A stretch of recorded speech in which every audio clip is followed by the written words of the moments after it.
దేవునిపై మనకున్న భక్తిని వివరించే మంచి కథ.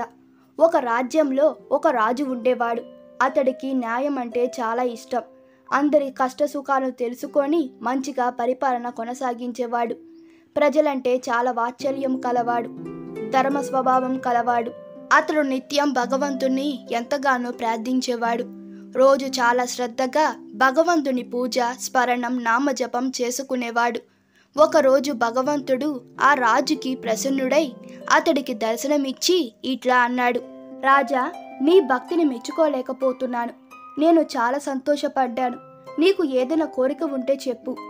అప్పుడు ప్రజలంటే ఎంతో ప్రేమ గల ఆ రాజు ఇట్లా అన్నాడు: భగవాన్, నా దగ్గర నీవిచ్చిన సిరి సంపదలన్నీ ఉన్నాయి. నీ కృప వల్ల నా రాజ్యంలో అన్ని సుఖ సంతోషాలున్నాయి. అయినప్పటికీ నాకు ఒకటే కోరిక.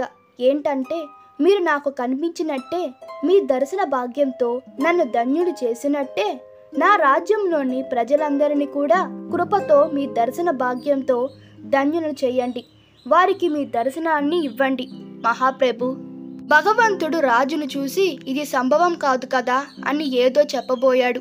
కానీ రాజు మాత్రం చాలా పట్టుబడి ఈ కోరికను తీర్చవలసిందే స్వామి అన్నాడు. భగవంతుడు చివరకు తన ప్రియ భక్తుడికి లొంగక తప్పలేదు. ఆయన చివరకు ఇలా అన్నాడు: సరే, రేపు నీ ప్రజలందరినీ తీసుకొని ఆ కొండ దగ్గరకు రా. నేను ఆ కొండ మీద అందరికీ దర్శనమిస్తాను. అప్పుడు రాజు అది విని చాలా ప్రసన్నుడై భగవంతుడికి ఎంతో ధన్యవాదాలు చెప్పుకొని మరుసటి రోజు తన నగరంలో దండోర వేయించాడు.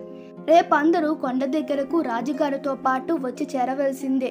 అక్కడ మీ అందరికీ కూడా ఆ భగవంతుడు దర్శనమిస్తాడు. ఇది రాజుగారి ఆజ్ఞ. రెండవ రోజు రాజుగారు తన ప్రజలందరినీ తీసుకొని కొండవైపు నడవడం ప్రారంభించారు. నడుస్తూ ఉండగా కొండదారిలో ఒక చోట రాగి నాణ్యాల నిధి కనిపించింది. ప్రజల్లో కొంతమంది అటువైపు పరిగెత్తడం మొదలుపెట్టారు. అప్పుడు జ్ఞాని అయిన ఆ రాజు వారందరినీ సమాధానపరిచి, అటువైపు ఎవరు దృష్టి పెట్టవద్దు. ఎందుకంటే మీరు అందరూ భగవంతుణ్ణి కలవడానికి వెళుతున్నారు. ఈ రాగి నాణ్యాల వెనకల పడి మీ అదృష్టాన్ని కలతను కాకండి అన్నాడు. కానీ లోభమాస వల్ల వశీభూతులై ప్రజలు కొంతమంది రాగి నాణ్యాల దగ్గరే ఆగిపోయి ఆ నాణ్యాలను మూట కట్టుకొని తిరిగి తమ ఇంటి వైపు వెళ్ళిపోయారు. వాళ్ళు మనసులో ఇలా అనుకున్నారు: మొదట ఈ రాగి నాణ్యాలను ఇంటికి చేర్చుకుందాము, భగవంతుని మనం తర్వాతైనా చూసుకోవచ్చు కదా అని. రాజు మాత్రం ముందుకు సాగాడు.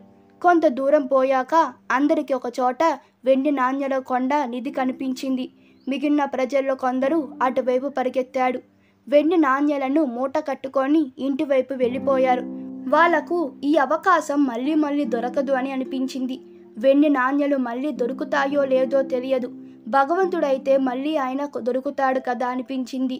ఈ విధంగా కొంత దూరం వెళ్ళిన తర్వాత అందరికీ విచిత్రంగా బంగారపు నాణ్యాల నిధి కనిపించింది. ప్రజల్లో ఇంకా మిగిలిన వారంతా రాజు బంధువులతో సహా అటువైపు ఆశగా పరిగెత్తడం మొదలుపెట్టారు. వాళ్ళు కూడా ఇతరులాగానే ఈ నాణ్యాలను మూటలు కట్టుకొని సంతోషంగా తిరిగి చూడకుండా వెళ్ళిపోయారు. ఇక కేవలం రాజు, రాణి మిగిలారు. రాజుగారు రాణితో అన్నాడు: చూడు, ఈ ప్రజలంత ఆశపోతులో భగవంతుడి నిజ దర్శనం లభించడం అంటే ఎంత గొప్ప విషయమో వీరికి తెలియడం లేదు. భగవంతుని ఎదుట ఈ మొత్తం ప్రపంచంలోనే ధనమంతా కూడా ఒక లెక్క కాదే. నిజమేనని రాణి కూడా రాజుగారి మాటలను సమర్థించింది. వారిద్దరూ ముందుకు సాగారు. కొంత దూరం వెళ్ళాక రాణికి, రాజుకు 7 రంగులలో దగదగ మెరుస్తూ వజ్రాల నిధి కనిపించింది. ఇక రాణిగారు కూడా వాటిని చూసిన తర్వాత ఆగలేకపోయారు. ఆమె వజ్రాల పట్ల ఆకర్షణ వల్ల అటువైపు పరిగెత్తి వజ్రాలన్నిటిని మూట కట్టుకోవడం ప్రారంభించింది. మీరు త్వరగా వెళ్ళిరండి, నేను మీరు వచ్చేలోపు వీటన్నిటిని పోగు చేసి ఉంచుతాను అంది. అది చూసి రాజు ఎంతో బాధపడ్డాడు. మనసు విరక్తి చెంది చాలా బరువైన మనసుతో ఒక్కడే ఒంటరిగా ముందుకు సాగాడు. నిజంగా అక్కడ భగవంతుడు నిలబడి ఉన్నాడు. రాజును చూస్తూనే భగవంతుడు చిరునవ్వుతో అడిగాడు: ఎక్కడ ఉన్నారు నీ ప్రజలు, నీ యొక్క బంధువులు?